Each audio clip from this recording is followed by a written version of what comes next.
الحمد للہ الذی حمدا کثیرا کما امر واشهد ان لا الہ الا اللہ وحدہ لا شریک لہ واشهد ان سیدنا و نبینا و مولانا محمدا عبدہ ورسولہ۔ برادران کرام، دنیا میں حضرت آدم اور حضرت حوا کو اتارا گیا اور اس کے بعد بہت بڑی تعداد میں پھر دنیا کے اندر مرد عورت پیدا ہوئے اور ان بچوں سے نسل چلی۔ بنی آدم کے بارے میں قرآن نے کہا وَلَقَدْ كَرَّمْنَا بنی آدم، ہم نے بنی آدم کا اکرام کیا، قابل احترام بنایا ہے، عزت دی۔ ایک جگہ فرمایا کہ اِنَّا خَلَقْنَاكُم مِّن ذَكَرٍ وَأُنثَىٰ وَجَعَلْنَاكُمْ شُعُوبًا وَقَبَائِلَ لِتَعَارَفُوا، اے دنیا کے انسانوں، ہم نے تمہیں ایک ماں باپ سے پیدا کیا اور پھر تمہیں بہت سے قبیلوں میں اور چھوٹے چھوٹے گروہوں میں اس لیے بانٹا تاکہ پہچانے ہو جائیں، آئیڈینٹی کے لیے۔ ان اکرمکم عند اللہ اتقاکم، لیکن اللہ کے نزدیک تمہارے درمیان عزت کے قابل، اکرام کے قابل وہ ہے جو تم میں سے زیادہ تقوی والا ہے۔ یعنی پیدائش کی بنیاد پر، نسل کی بنیاد پر اور جنس کی بنیاد پر بھی، یعنی مرد اور عورت ہونے کی بنیاد پر بھی، نہ کوئی کسی سے قابل احترام زیادہ ہے نہ کم، بلکہ اللہ کے نزدیک قابل احترام وہ زیادہ ہے جس میں تقوی زیادہ ہے، ورنہ سب ایک دوسرے کی نسل سے ہیں۔ اس نسل کے اندر مرد اور عورت، ان کی الگ الگ ذمہ داریاں، ان کی الگ الگ اللہ نے صلاحیتیں رکھی، ان صلاحیتوں کی بنیاد پر الگ الگ ذمہ داریاں رکھی۔ جس میں جو صلاحیت نہ ہو وہ ذمہ داری اس کو لینے، اس ذمہ داری کو لینا چاہے جو صلاحیت نہیں ہے تو وہ کاموں کو بگاڑ دیتا ہے۔ تو صلاحیتیں جب الگ الگ رکھی تو ذمہ داریاں بھی الگ رکھی، اور ذمہ داریوں کی بنیاد پر پھر حقوق رکھے۔ حقوق ذمہ داریوں، رائٹس، ریسپانسبلٹیز کی بنیاد پر، ذمہ داریوں کی بنیاد پر ملتے ہیں۔ جس کی ذمہ داری جیسی ہوتی ہے ویسا اسے حق دیا جاتا ہے۔ ذمہ داری اٹھانے کے قابل نہیں ہو، حق نہیں دیا جاتا۔ تو چونکہ اللہ نے پیدا کیا اور خود اللہ ہی نے الگ الگ طرح کی صلاحیتیں دی، تو اللہ ہی نے یہ تقسیم کی کہ کس کی ذمہ داریاں مرد اور عورت میں سے کیا ہوں گی، اور پھر اللہ ہی نے حقوق مقرر کیے کہ کس کے حقوق کیسے ہوں گے الگ الگ میدانوں میں۔ بعض میدان وہ ہیں کہ جس میں مرد کے حقوق زیادہ ہیں، بعض میدان وہ ہیں جس میں عورتوں کے حقوق زیادہ ہیں۔ ان کی جینڈر ہونے کی حیثیت سے یا جنس ہونے کی حیثیت سے نہ مرد عورت سے برتر ہے، نہ عورت مرد سے برتر ہے۔ یہ تصور ہمارے یہاں چلا آ رہا ہے، خاص طور سے بگاڑ کے دنوں کا تصور، جس کو کچھ ان لوگوں نے جو جہاں پر سازشیں کی ہیں، جو بگاڑنے کی کوشش کی ہے، ان کی تاریخ، انہوں نے جو تاریخ ہمیں دی ہے اس کی وجہ سے اور بڑھ گئی یہ بات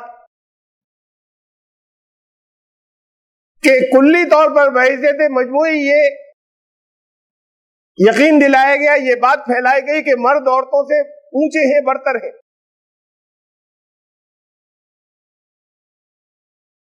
قرآن شریف میں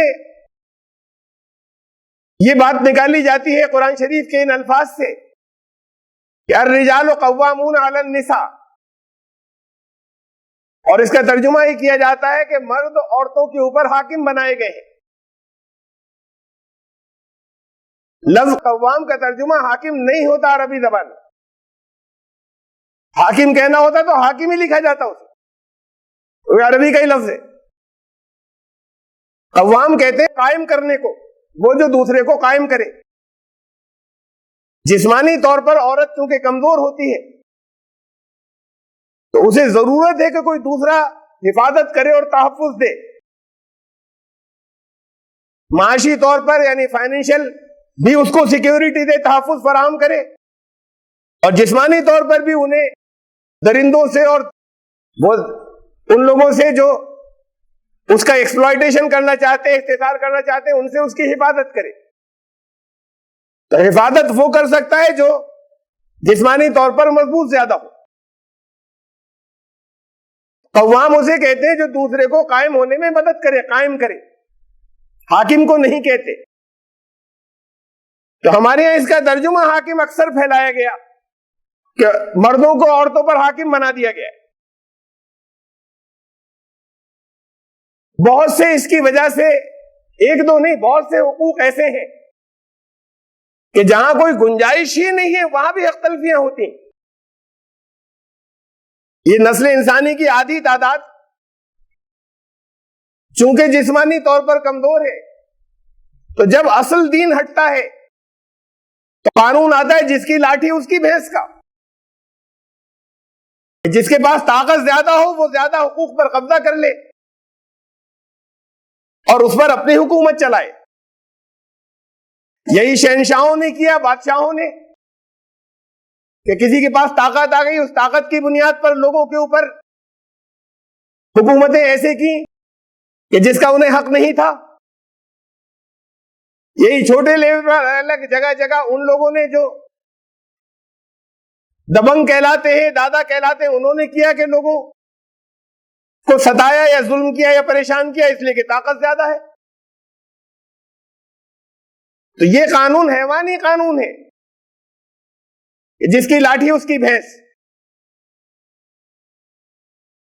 چونکہ طاقت زیادہ تھی، جب دین سے ہٹے کہ جس کی ذمہ داریاں جس میدان میں زیادہ ہوں گی اس میدان میں اس کے حقوق زیادہ ہوں گے، تو جب دین کے اس اصول سے ہٹے تو پھر یہ حیوانی قانون اپنایا۔ اور جو دوسری قومیں تھیں، جو گمراہ قومیں تھیں، وہاں جو چیزیں رائج ہو گئی تھیں وہ مسلمانوں کے یہاں بھی آ گئی۔ یہ دنیا کی تقریباً آدھی آبادی، اگر ان کو وہ حقوق ملتے جو اسلام نے دیے تھے تو وہ عورتیں جو ہندو ہیں، وہ عورتیں جو عیسائی ہیں، وہ عورتیں جو یہودی ہیں، وہ عورتیں جو دوسری مذاہب کے ماننے والوں کے گھروں میں رہتی ہیں، وہ بے چین ہو جاتی، تڑپ جاتی کہ یہ کتنے آرام سے ہیں، یہ کتنے عیش سے ہیں، ان کو حقوق ملے ہوئے ہمیں نہیں ملے ہوئے۔ کچھ نہیں کرنا پڑتا، اگر خالی اتنا ہوتا کہ ان کو وہ حقوق دیے جاتے جو اسلام نے ان کا جائز مقام رکھا تھا، وہ مقام رکھا جاتا، تو دنیا کی ان میں سے غیر مسلموں کی آدھی آبادی تو ویسے ہی تڑپ رہی ہوتی اسلام میں آنے کے لیے، اور آدھی آبادی وہ جن کے گودوں میں بچے پلتے ہیں، چاہے وہ لڑکے ہوں چاہے لڑکیاں، ان کی ذہن سازی آگے بڑے ہونے کے بعد ویسی ہوتی، چاہے وہ لڑکے ہوں، کہ دین یہ بہتر ہے کہ جہاں یہ مقام دیا گیا ہے۔ یہ اختلافیاں جگہ جگہ ہوئی، بہت سے مقامات کے، سب کا تذکرہ کرنے کی تو یہاں گنجائش نہیں ہے، لیکن میں بعض جو اختلافیاں ہیں ان کا تذکرہ یہاں کرنا چاہتا ہوں۔ ان میں سے ایک ہے یہ جس کا میں نے جس آیت کا ذکر کیا تھا سورہ نساء کی، جس میں یہ الفاظ ہیں الرجال قوامون علی النساء، آیت نمبر 34 وہاں وجہ بتائی گئی کہ یہ ذمہ داریاں اسے کسی خاص میدان میں زیادہ دی گئی ہیں، اس لیے یہ اسٹیبلش کرنے والا ہے، یہ ان کو قائم کرنے والا اور تحفظ فراہم کرنے والے ہیں مرد عورتوں کو، اس لیے کہ بما فضلنا بعضکم علی بعض، اس لیے کہ کچھ کو ہم نے کچھ لوگوں کو کچھ دوسروں پر الگ الگ میدانوں میں کچھ زیادہ ہم نے قوتیں دی ہیں، صلاحیتیں دی ہیں۔ وَبِمَا أَنفَقُوا أَمْوَالَهُمْ، اور اس لیے کہ عورت کو فائنینشلی سپورٹ کرنے کی ذمہ داری مرد کی ہے، وہ کمائیں گے اور مال خرچ کریں گے ان کے اوپر.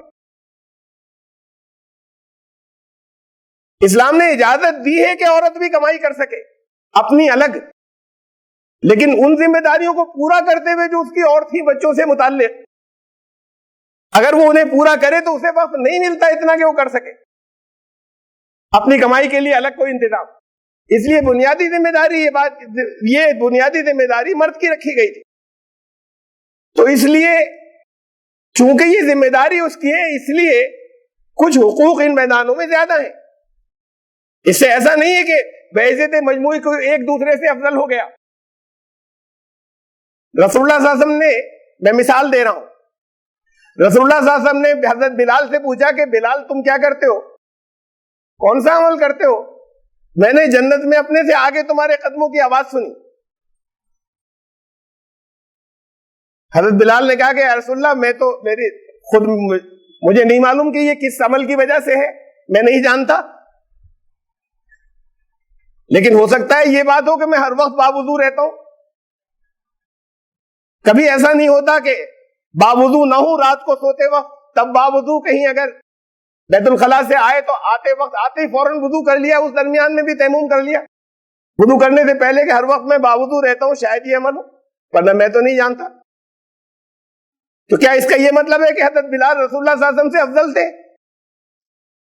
یہ ایک جزوی بات تھی، پارٹ. ایسے مختلف صحابہ کی مختلف فضیلتیں بیان کی. حضرت حذیفہ کے بارے میں فرمایا کہ ان کا مشہور ہے ان کا لقب صاحب سر رسول. اپنے بہت سے ایسے راز جو کسی کو نہیں بتائے تھے وہ حضرت حذیفہ کو بتائے.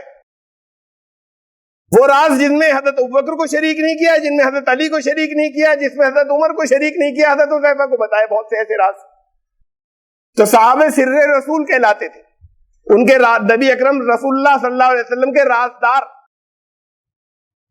کیا اس کا یہ مطلب ہے کہ حضرت حذیفہ حضرت ابوبکر سے، حضرت عمر سے، حضرت علی ان سب سے افضل تھے؟ یہ جزوی فضیلت ہے، پارٹ. ایک خاص موقع پہ، خاص میدان میں، خاص شعبے کے اندر وہ ان کی فضیلت ہے. اس کا یہ مطلب نہیں کہ وہ مکمل طور پر ان سے دوسروں سے زیادہ افضل ہو گئے. یہ فضیلتیں تو اللہ کے طے ہوں گی، ہم کسی کے بارے میں طے نہیں کریں گے.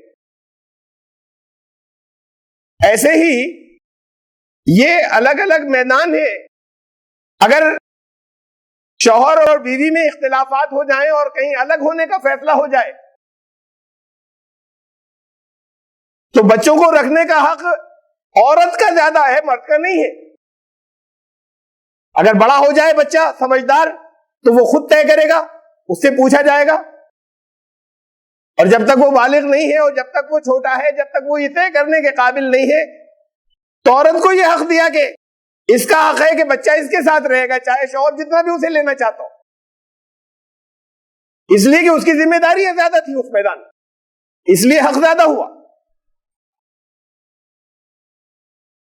رسول اللہ صلی اللہ علیہ وسلم نے کہا کہ تمہارے حسن سلوک کی سب سے زیادہ مستحق تمہاری ماں ہے. 3 درجے زیادہ، تمہاری ماں، تمہاری ماں، تمہاری ماں، پھر تمہارا باپ. اس لیے کہ اس کی ذمہ داریاں زیادہ تھی.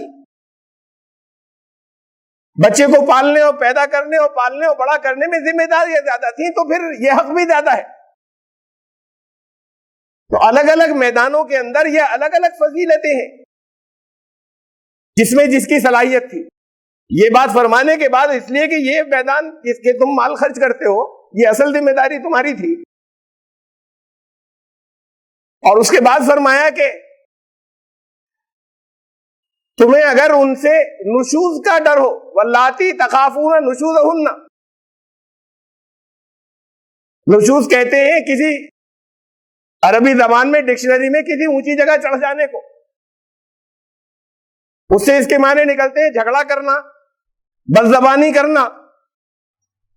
تو یہ اگر یہ ہو کہ جن معاملات میں اللہ نے تمہاری ذمہ داری زیادہ رکھی ہے ان میں جھگڑا کرے، تو مختلف اسٹیجز بتائیں تمہیں کیا کیا کرنا ہوگا. اس میں ایک جگہ آیا کہ وَضْرِبُوهُنَّ، اب اس کا ترجمہ ہمارے یہاں آتا ہے پھر ان کی پٹائی کرنا، پھر مارنا انہیں، اور پھر بریکٹ میں لکھ دیتے ہیں بہت سی جگہ ترجمے میں کہ ہلکے ہاتھ سے، یہ بریکٹ میں ساتھ میں بڑھا دیتے ہیں کہ تو لوگ پڑھیں گے تو بڑا عجیب سا لگے گا کہ قرآن کہہ رہا ہے انہیں مارنا۔ 2007 میں ایک واقعہ بیان کر رہا ہوں، ایسے واقعات دنیا میں بہت ہیں۔ نیو یارک ٹائمز میں خبر چھپی کہ ایک جرمن جج، اس کے سامنے ایک کیس گیا طلاق کا۔ یہ دنیا کے زیادہ تر ممالک میں، خاص طور سے مغربی ملکوں میں، وہاں کوئی مسلم پرسنل لا تو ہے نہیں، ملکی قانون کے اعتبار سے کسی کو طلاق اگر چاہے، مرد طلاق چاہ رہا ہو تو ایسے طلاق نہیں دے سکتا چاہے مسلمان ہو، اور عورت چاہ رہی ہو تو وہ بھی جو طریقہ خلا کا ہے ویسے نہیں لے سکتی چاہے مسلمان ہو، وہ تو عدالت طے کرتی ہے، جیسے یہاں پر ہندوؤں میں ہوتا ہے۔ تو طلاق کا مقدمہ ایک عورت کی طرف سے گیا اور اس نے یہ بیان دیا، استغاثہ یہ تھا کہ یہ شروع ہی سے ہی ہماری پٹائی بہت کرتے ہیں، مارتے بہت ہیں شروع سے ہی، جب ہم سے نہیں برداشت ہوتا ہمیں طلاق چاہیے۔ جج نے وہ مقدمہ خارج کر دیا، اس میں لکھا یہ مراکشی عورت ہے، مراکش کی، عرب ممالک میں، ان کے یہاں تو مارنے کا بہت رواج ہے، تو یہ تو بچپن سے دیکھتے چلے آ رہے ہیں مار پٹائی، کوئی خاص بات نہیں ہے یہ۔ اور دوسری بات یہ لکھی قرآن خود کہتا ہے انہیں مارو، تو قرآن مارنے کی اجازت دیتا ہے، اس نے فیصلے میں 2 باتیں لکھی، یہ دونوں باتیں پوری دنیا میں ذلت کی باتیں، کہ جج نے فیصلہ کیا کہ یہ ان میں تو، ان کے کلچر، ان کی تہذیب میں تو عورتوں کو خوب مارا ہی جاتا ہے، تو یہ کوئی ایسی خاص بات نہیں ہوئی جس پر یہ طلاق لے لے، طلاق کی درخواست دے، اور پھر خود قرآن کہتا ہے کہ مارو انہیں، اور پھر انہوں نے قرآن کی آیت کا حوالہ دیا جو بہت سے ترجمے ہیں ان کے مطابق، وَاضْرِبُوهُنَّ، اور ان کو مارو۔ یہ لفظ ضربہ جو ہے مارنا، اس کے 13 معنی ہیں عربی زبان کے اندر، قرآن شریف میں 7-8 معنوں میں استعمال ہوا یہ۔ وَلْيَضْرِبْنَ بِخُمُرِهِنَّ عَلَى جُيُوبِهِنَّ، عورتوں سے کہنا ایمان والی کہ اپنی اوڑھنیوں کے آنچل اپنے سینوں پہ ڈالے رہے، وَاضْرِبْنَ، یہ نہیں کہ اپنے سینوں پہ مارے، مارنا ترجمہ ہوتا ہے کہ اپنے آنچلوں سے کو اپنے سینوں پہ مارے، اپنے اوڑھنیوں کے آنچل اپنے سینوں پر ڈالے رہے، یہاں یہ لفظ آیا، مارنا نہیں ہے یہاں ترجمہ۔ میں چند مثالیں دے رہا ہوں آپ، ایسے ہی سورہ زخرف میں ہے، وہاں ضربہ لفظ آیا ہے اس معنی میں کہ ہم کیا ان کے ذکر کی طرف ان کو یاد دہانی کرنا چھوڑ دیں اور سمجھائیں نہیں، ضربہ اس معنی میں آیا ہے۔ افا نضربو سے شروع ہوتی ہے، تو کیا ہم یہ نہیں کیا کہ کیا ہم ماریں، افا نضربو عنکم الذکر صفا ان کنتم قوما مسرفین، کیا تمہیں ہم سمجھانا چھوڑ دیں، یاد دہانی کرانا چھوڑ دیں اس لیے کہ تم حد سے گزرنے والے لوگ ہو گئے ہو؟ تو افا نضربو، کیا سمجھانا چھوڑ دیں، یہ نہیں کہ کیا مارنا چھوڑ دیں، تمہیں مارنا نہیں ہے یہاں پر مانے۔ وَاضْرِبْ لَهُمْ مَثَلًا أَصْحَابَ الْقَرْيَةِ، ان سے ایک مثال بیان کرو، ایک گاؤں ایک بستی والوں کی مثال، مارو نہیں۔ تو یہ بہت سے معنوں میں قرآن شریف کے اندر جگہ جگہ استعمال ہوا، 13 معنی ہیں اس کے۔ اب مارنا بھی معنی ہے، ہم مارنا ہی کیوں لے لیں؟ ایک ذہن چلا، ایک تصور چلا آ رہا ہے کہ یہ تو ان کی تو پٹائی کی جا سکتی ہے، یہ دستے نگر ہیں، یہ کنٹرول میں ہے، قبضے میں مردوں کے دی گئی ہیں۔ قرآن دونوں کا اسٹیٹس برابر قرار دیتا ہے، الگ الگ میدانوں میں الگ الگ حقوق زیادہ ہیں، ان کو سمجھاؤ، ان پہ خوب واضح کرو، وَاضْرِبُوهُنَّ، خوب دلیلوں سے سمجھا دو، واضح کر دو کہ بھئی یہ ایسے زندگی کیسے چلے گی۔ اس لیے کہ اس آیت کے فوراً بعد اگلی آیت کے اندر مصالحت کی باتیں ہو رہی ہیں، وہاں پر مارنے کا تو کی بات تو آئے گی بھی نہیں، باتیں. اس کے سے اگلی آیت میں کہا کہ اگر آپس میں تمہیں یہ ہو کہ کسی شوہر اور بیوی میں پھر بھی تعلقات بہت خراب ہو جائیں گے تو دونوں طرف سے ثالث لے لینا, وہ کوشش کریں صلح کرانے کی. اس کنٹیکس میں, اس پرسنگ سیاق و سباق میں یہ بات آئی تو وہاں مارنے کا کیا موقع ہے؟ مارنے کے بعد تو ویسی مصالحت نہیں ہوگی.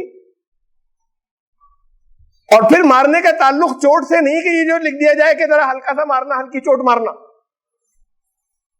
مارنے کا اصل تعلق ذلت سے ہے, چوٹ سے نہیں ہے. کسی کے ایسی چوٹ نہیں آ جاتی کبھی ایک آدھ دفعہ یا 2-4 دفعہ یا 8-10 دفعہ یا سینکڑوں دفعہ مارنے سے کہ وہ اسپتال میں داخل ہو جائے. ایسے بھی ہیں کہ کہیں ایسے مارے ہو, کوئی وحشی ہو کہ جو اسپتال میں, ورنہ عام طور سے ایسا نہیں ہوتا. عام طور سے اگر کوئی مارتے ہیں تو ایسا نہیں ہوتا کہ وہ اسپتال میں داخل ہو جائے. مارنے کا تعلق ذلت سے ہے, مارنے کا تعلق اس ہیوملیشن سے ہے. انسان جسے قابل اکرام بنایا اسے ذلیل کیا گیا. وہ دین جس نے غلاموں کو مارنے کو منع کیا نہیں کیا, زیادتیاں وہاں اور کہا غلاموں کو جس نے مارنے کو منع کیا وہ یہ کہے گا کہ پھر تم عورتوں کی پٹائی کرنا, یہ تو تمہاری غلام سے بھی بدتر ہو گئی, نیچے کا درجہ ہو گیا غلام سے. رسول اللہ صلی اللہ علیہ وسلم نے کہا کہ ان کا تمہارے اوپر, حدیث ہے کہ ان کا تمہارے اوپر یہ حق ہے کہ تم جو کھاؤ وہ انہیں کھلاؤ. ذمہ داری تمہاری مردوں کی مین رکھی گئی ہے نا کمانے کی, تو ایسا نہیں ہو کہ تم انہیں نیچا سمجھو اپنے سے. اسی اسٹیٹس کا جیسا تمہارا ان کا, جو پہنو انہیں پلاؤ کا مطلب اسی اسٹیٹس کا جو تمہارا ہو ویسے ان کا ہونا چاہیے. خرچ تو تمہیں کرنا ہے اور انہیں مارو مت. ایک موقع پہ صحابہ سے کہا تم میں وہ لوگ اچھے لوگ نہیں ہیں جو اپنے ہاتھ اٹھاتے ہیں اور مارتے ہیں, وہ تم میں سے اچھے لوگ نہیں ہیں. تو جس نے غلاموں کو مارنے کو منع کیا وہ دین یہ کہے گا, اس کا اللہ کا کلام یہ کہے گا کہ مارو, اور وہ بھی اس موقع کے اوپر جہاں فٹ ہی نہیں ہوتا. یہ بات ہو رہی ہے مصالحت کی کہ ان میں اگر اختلاف ہو جائے تو ثالث دونوں طرف سے سمجھانے کی کوشش کریں اور اختلاف دور کر دیں. یہ ایک چیز تھی. اصل میں تو بہت سی احادیث ہیں اور بہت تفصیلات ہیں جس کا یہاں پر میں ذکر نہیں کر رہا. پھر ایک دوسری چیز, حقوق حق تلفیاں بہت سی ہیں, میں ان میں سے چند کا ذکر کر رہا ہوں.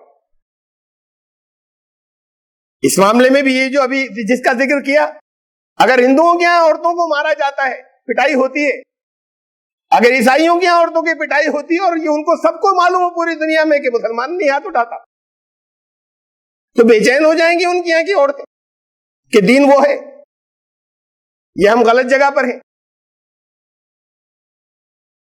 ایک دوسرا حصہ جہاں حق تلفی ہوتی ہے, وراثت میں حصہ نہیں دیتے ترکے میں, بہت عام ہے. قرآن شریف نے ترکے میں حصے مقرر فرما دیے مرد کے اور عورت کے دونوں, جس میں عام طور سے سب جگہ نہیں, بہن بھائی کا برابر ہوتا ہے, بعض جگہ بعض موقعوں پر یہ الگ تفصیلات ہیں اس کی. لڑکے اور لڑکی کے اندر میت کے بہن بھائی کا برابر ہوتا ہے, میت کے والدین کا برابر ہوتا ہے, ماں اور باپ کا. لیکن میت کے لڑکے اور لڑکی میں لڑکی کا آدھا, لڑکے کا لڑکی سے دگنا, 2 حصہ. اب اس کی ڈیٹیل ہے, تفصیلات ہیں اور حکمتیں ہیں. تو بہرحال کچھ حصوں کے اندر تو لڑکے زیادہ ہی ہوا, کچھ حصہ لڑکے کا, اس لیے کہ اس کی ذمہ داریاں زیادہ آنے والی ہیں, اور وہ ذمہ داری میں اصل ذمہ داری کما کر کھلانا ہے, تو اس کا حصہ زیادہ رکھا لڑکے کا. یہ جو کم رکھا وہ بھی نہیں دیتے. بعض جگہ تو صاف ویسے ہی منع ہو جاتا ہے, کوئی دلیل نہیں. اور بہت سی جگہوں پہ ہوتا ہے کہ ہم نے شادیاں کی, ہم نے جہیز دیا, ہم نے ان کے ساتھ میں حسن سلوک کیا, فلاں فلاں موقع پہ فلاں, یہ اس کا حق تھا, بڑا اچھا کیا آپ نے دیا تو. لیکن اسلام نے, قرآن نے, اللہ کے کلام نے ان کا جو حصہ رکھا ہے اس حصے میں سے کٹوتی نہیں کر سکتے. آپ یہ نہیں کہہ سکتے وہ وہاں جو کچھ دیا تھا وہ اس میں سے ہم کاٹ لیں گے.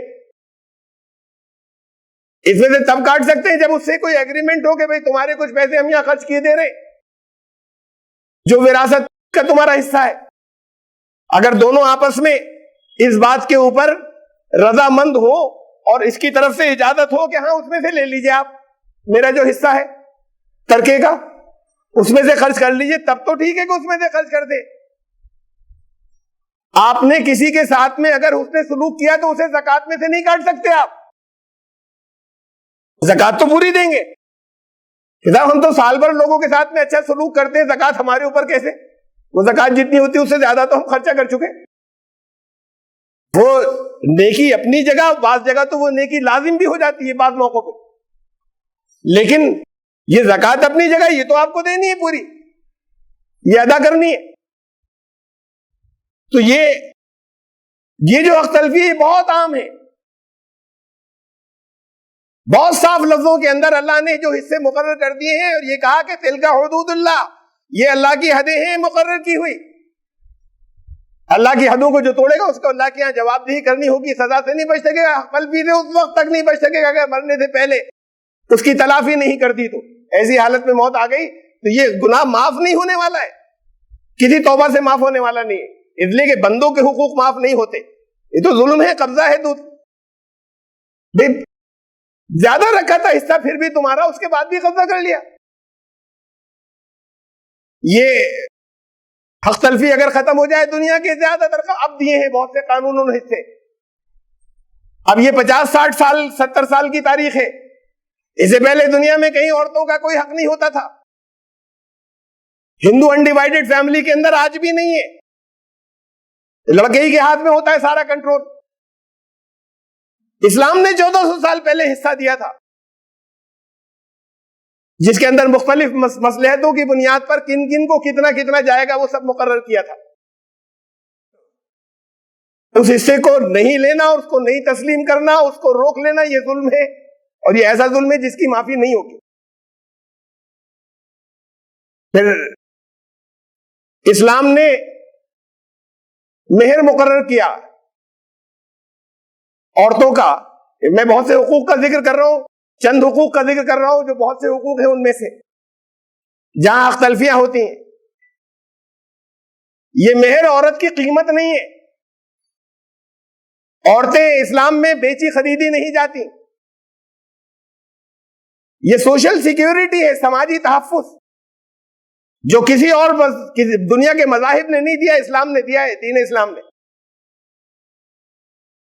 کہ نکاح کے وقت چونکہ اصل ذمہ داری نکاح کے بعد شوہر کی ہوگی کمانے کی,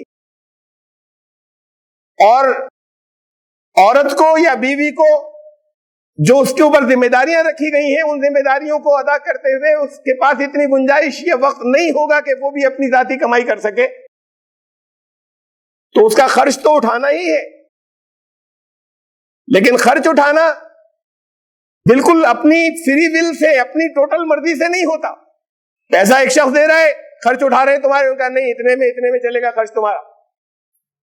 یہ نہیں ہوتا کہ فری آزاد ہو بالکل کہ ہمارا تو اتنا خرچ ہے لائیے.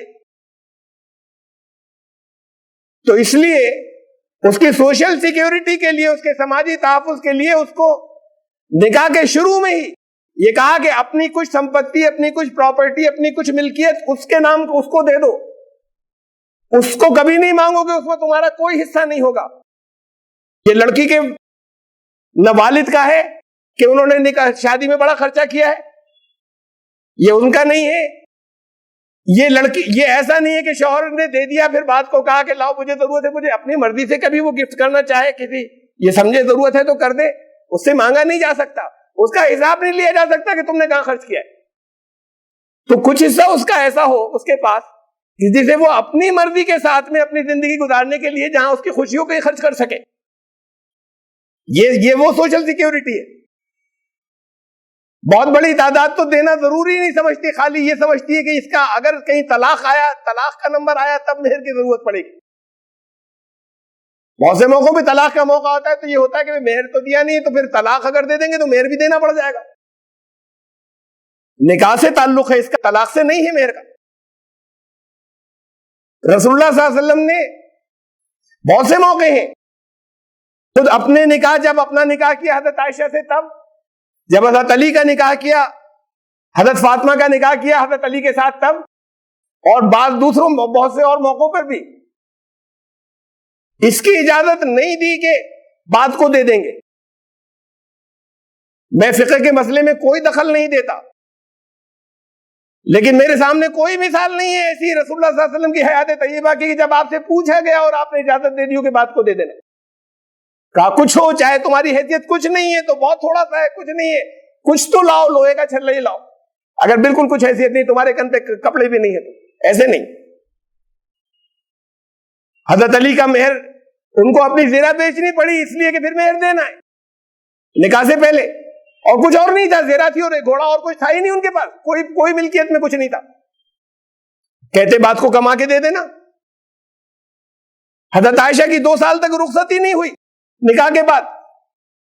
2 سال بعد حضرت بکر نے پوچھا کہ اپنی شریک حیات کو آپ بلاتے کیوں نہیں؟ فرمایا مہر نہیں دینے کو. تو حضرت بکر نے تحفتاً ہدیتاً گفٹ کی رقم جو مہر کی تھی تو وہ ہدیہ مل گیا، تو اس کے بعد پھر مہر کے ساتھ میں پھر رخصتی ہوئی. تو یہ مہر اس کا چونکہ وہ حق ہے کہ جس کو، یہ تو بات بالکل دور کی ہو گئی کہ جس کی نیت یہ ہے کہ دیتا کون ہے، وہاں تو نکاح ہی نہیں ہوا. اس لیے کہ صاف طور سے قرآن شریف نے کہا ہے کہ جب نکاح کرو تو ان کے مہر ادا کرو.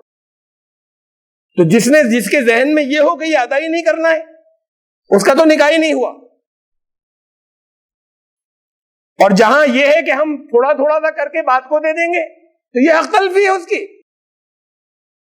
آج روپے کی جو قیمت ہے وہ تب نہیں ہوگی 20 سال کے بعد، اگر 20 سال بعد آپ نے کچھ دیا ہے تو. اور اس سے الگ بعض لوگوں نے حل یہ نکالا کہ صاحب جتنی رقم مہر میں طے ہوئی اس کا جتنا سونا بنتا ہے اتنے سونے کے بدلے اتنا سونا ہوگا مہر. ابھی نہیں دے رہے، بات کو دے دیں گے. 50,000 روپے طے ہوا ہے تو 50,000 روپے کا جتنا سونا ہوتا ہے اتنے سونے کے پیسے جو ہے وہ مہر میں ہوں گے. تو وہ کم نہیں ہوئے، وہ اتنے رہے، وہ گھٹے نہیں مہنگائی بڑھنے میں، گھٹے تو نہیں. 20 سال اس کا وہ حق جو مارا گیا کہ وہ اپنی مرضی سے کچھ کر سکتی. وہ سماجی تحفظ جس کی بات یہ ہے کہ اس کی قیمت نہیں تھی عورت کی ہے. اس کی قیمت ہوتی تب تو یہ ہوتا کہ ادھار دے دیں گے. کوئی چیز خریدتے ہیں لوگ ادھار بھی خرید لیتے ہیں. تو لڑکی خریدی گئی ہوتی تو یہ ہوتا کہ بات کو پیسے دے دیں گے. خریدی نہیں گئی ہے، اس کو اگر 20 سال بعد ادا کیا تو 20 سال اس کی حق تلفی رہے گی، وہ اپنی مرضی سے اسے خرچ کر سکتی. وہ کہاں گیا؟ تو اتنے دن تو حق تلفی ہوئی. اور پھر بہت سے ثبوت ہیں، بعض اس کے اندر سے استخراج ہوتا ہے قرآن شریف سے، اور بہت سے ان واقعات سے جو رسول اللہ صلی اللہ علیہ وسلم اور صحابہ کی زندگی میں تھے. میں وقت کی کمی کی وجہ سے ثبوت چھوڑ رہا ہوں، لیکن لوگوں میں عام بہت سے لوگوں میں وہ جو ادا کرتے ہیں تصور یہ بن گیا کہ بہت تھوڑی سی رقم دینا جو ہے وہ مہر کا وہ زیادہ بہتر ہے. مہر زیادہ نہیں ہونا چاہیے، لڑکے کی حیثیت سے زیادہ تو نہیں ہونا چاہیے. یہ بات بالکل ٹھیک ہے، لیکن یہ سمجھنا ایک نام رکھ لیا میرے فاطمی، اور وہ میرے فاطمی کی کیلکولیشن بھی غلط ہے، مسلیڈنگ ہے جو رکھتے ہیں سامنے. جتنا میرے فاطمی تھا اس دور کے اندر، جتنی اس کی چاندی بنتی تھی اس سے حساب لگاتے ہیں. چاندی تو کا تو ریٹ گرتا چلا گیا، سونا جو ہے وہ کرنسی کا معیار تب سے لے کے آج تک باقی ہے. جتنا حضرت فاطمہ کا معیار تھا اس کے برابر سونا اگر رکھیں کہ اتنا میرے فاطمی ہیں آج کے دور میں، تو یہ میرے فاطمی جتنا کہلاتا ہے اس کا 20 گنے سے زیادہ ہوگا. تو یہ میرے فاطمی کے نام پر بھی یہ میرے فاطمی لفظ غلط ہے. تمام رسول اللہ صلی اللہ علیہ وسلم کی صحابیوں کا الگ الگ مہر تھا، حضرت علی کی حیثیت کے اعتبار سے تھا. بات یہ نہیں کہ حضرت فاطمہ کو اتنا دیا گیا تو بڑا بابرکت ہو گیا، بات یہ کہ حضرت علی کی حیثیت اتنی تھی. دریافت فرمایا علی تمہارے پاس مہر میں دینے کو کیا ہے؟ عرض کیا کہ یا رسول اللہ میرے پاس تو کچھ بھی نہیں، آپ تو جانتے ہیں انہی کے پالے ہوئے تھے، پرورش کے. لیکن اس لیے پوچھا تھا کہ ہم تک بات پہنچ جائے. ان کا جواب بھی کہا میرے پاس تو آپ واقف ہیں کچھ نہیں ہے، ایک گھوڑا ہے ایک زرہ ہے. فرمایا گھوڑا رکھو زرہ بیچ کر آؤ. تو اس کے بعد پھر یہ اچھی خاصی 480 درہم میں زرہ بکی، جس کا 1/3 160 درہم جو ہے وہ حضرت عثمان نے خریدی تھی. اس میں سے 1/3 160 درہم مہر مقرر ہوا. اس کو اس وقت اتنے میں کتنا سونا خریدا جا سکتا تھا اتنا سونا آج لیجئے اور اس کو نکالیے تو وہ میرے فاطمی ہوگا. تو میرے فاطمی اتنا سا نہیں ہے جو یہ کم مہر دینے کے لیے چلانے کے لیے مشہور کر دیا گیا ہے. اتنا نہیں ہو کہ لڑکے کی بساط نہ ہو, لیکن لاکھوں روپے اور پروگراموں پہ خرچ کریں گے جس کی شریعت میں کوئی حیثیت نہیں ہے, اسے روکیے. پھر اگر وہ سب نہیں کر سکتے پھر نہیں دے سکتے تو حیثیت نہیں ہوئی. لیکن کارڈ جو ہے ان کے اوپر کارڈ چھپوانے پہ بے پناہ خرچ کریں گے, ایک سے ایک دیکھ کر کے کتنے قیمتی چھپ رہے ہیں, ہم کچھ تو اس کے اندر کر لیں اور بڑھا لیں, طرح سے عزت بڑھ جائے گی. پھر ولیموں میں جو کچھ کریں گے اس کے علاوہ اور دوسری رسومات کے اندر, میں ان کا نام نہیں لے رہا, آپ لوگ واقف ہیں کہ ان کن رسموں کے اندر کتنا خرچ, بجٹ کتنا ہوتا ہے. لڑکی کی نکاح کو تو جانے دیے, لڑکے والوں کا بجٹ کتنا ہوتا ہے, جس کی سوائے ایک ولیمے کے جن کی کوئی حیثیت نہیں ہے شریعت کے اندر, تو انہیں ہٹائیے ان سارے خرچوں کو. اگر آپ مہر نہیں ادا کر پا رہے تو اور وہ مہر میں لگائیے. 10 لاکھ روپے 5 لاکھ روپے اگر آپ نکاح کے اوپر خرچ کر رہے ہیں تو اس 5 لاکھ روپے کو آپ 4 لاکھ روپے خرچ کیجئے. 1 لاکھ مہر کیوں نہیں رکھ سکتے؟ کہیں گے یہ زیادہ ہے, ہم دے نہیں سکتے. اور باقی 5 لاکھ خرچ کر سکتے ہیں فضولیات پر, 10 لاکھ خرچ کر سکتے ہیں فضولیات کے اوپر, اس میں سے 2 لاکھ مہر نہیں دے سکتے, 2.5 لاکھ کہ آپ کم کریے, 8 لاکھ کریے اسے خرچے کو. نہیں, ہم ادا نہیں کر سکتے, اتنا تو خرچ ہو رہا ہے.